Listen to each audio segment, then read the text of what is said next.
বিশ্বের দ্বিতীয় বৃহত্তম অর্থনীতি দেশ চীনকে ঋণ দেওয়ার কার্যক্রম ধাপে ধাপে বন্ধ করার পরিকল্পনা করেছে বিশ্বব্যাংক। এ লক্ষ্যে একটি নতুন প্রস্তাব ইতিমধ্যে সংস্থাটির পরিচালনা পর্ষদের কাছে জমা দেওয়া হয়েছে। প্রস্তাব অনুযায়ী 2031 সাল পর্যন্ত চীনের জন্য বিশ্বব্যাংকের ঋণের সর্বোচ্চ সীমা হবে $2 বিলিয়ন। এরপর দেশটিতে নতুন করে কোনো ঋণ না দেওয়ার পরিকল্পনা রয়েছে। জানা গেছে, আগামী 20 জুলাই বিশ্বব্যাংকের বোর্ডে এ প্রস্তাব নিয়ে গুরুত্বপূর্ণ আলোচনা অনুষ্ঠিত হওয়ার কথা রয়েছে। প্রস্তাবটি অনুমোদিত হলে চীনের সঙ্গে বিশ্বব্যাংকের দীর্ঘদিনের ঋণ কার্যক্রমের বড় ধরনের পরিবর্তন আসতে পারে।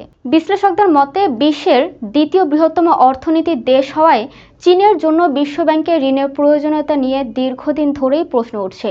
গত কয়েক বছর ধরে বিভিন্ন দেশ, বিশেষ করে যুক্তরাষ্ট্র, চীনকে ঋণ দেয়া বন্ধ করার জন্য বিশ্বব্যাংকের ওপর চাপ দিয়ে আসছিল।